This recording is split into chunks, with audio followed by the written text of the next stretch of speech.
అసలు దేవాలయాలకు ఎందుకు వెళ్ళాలి అని చెప్పి అడిగితే మీరేం చెప్తారు?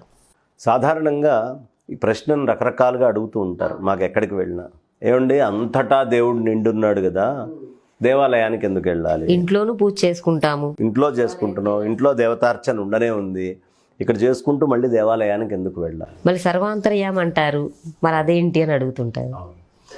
దీనికి ఓ ప్రత్యేకత ఉందమ్మా. సూర్యుడి కిరణాలు అన్ని చోట్ల ఉన్నాయా? ఉన్నాయండి. ఉంటే మరి సోలార్ ఎనర్జీ కోసం ఒక రకమైన ప్యానెల్స్ పెడతారు. ఆ ప్యానెల్స్ దగ్గర మాత్రమే సోలార్ ఎనర్జీని మీరు క్రియేట్ చేయగలుగుతున్నారు.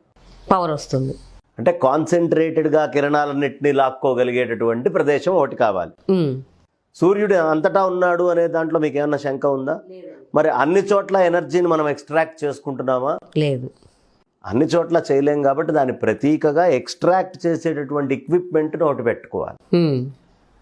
సూర్యుడి కిరణాలు అంతటా ఉన్నాయి, కానీ భూతద్దం పెడితే, కింద ఒక కాగితం పెడితే మండిపోతుంది, దహించేటటువంటి శక్తి దానికి వస్తుంది.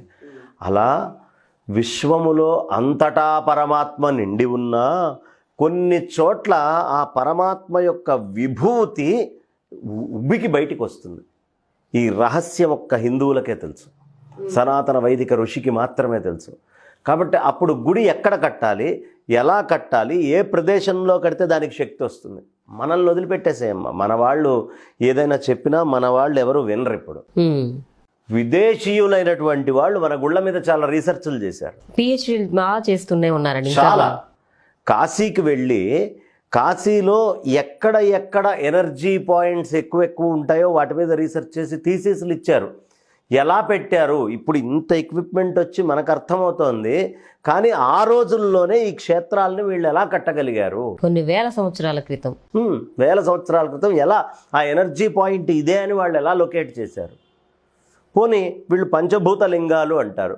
ఈ పంచభూత లింగాలు అంటే జంబుకేశ్వరము, కాళహస్తి, అరుణాచలము, ఇలా మనం మొత్తం తీసుకొని వెళ్ళినప్పుడు అవన్నీ ఒక లైన్లో ఇట్లా ఉంటాయమ్మా. ఈక్వేటర్, భూమి మీద ఉండేటటువంటి ఈక్వటోరియల్ లైన్ ఏదైతే ఉంటుందో ఆ రోజుల్లో వీళ్ళకి ఎలా తెలుసు?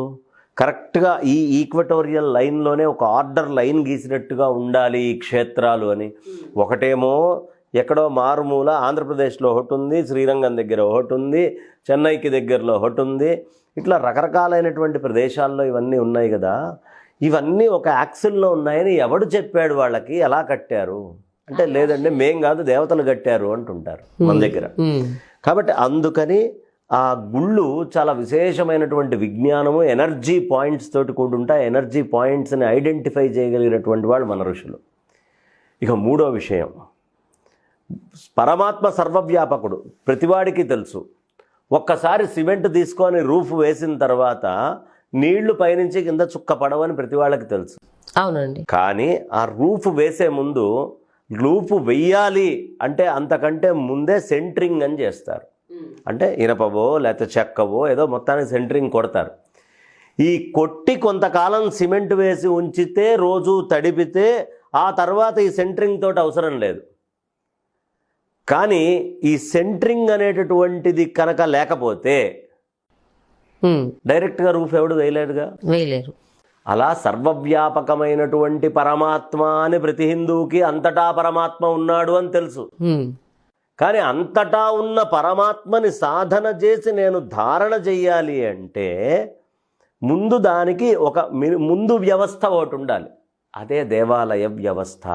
ఈ సెంట్రింగ్ లాగా దాన్ని వేసిన తర్వాత దాని మీద మొత్తం అంతా కూడా సిమెంట్ లాగా పరుచుకొని రూఫ్ అయిన తర్వాత ఇది సెంట్రింగ్ తీసి వాళ్ళు అడవుల్లోకి వెళ్ళి తపస్సు చేసుకుంటారు.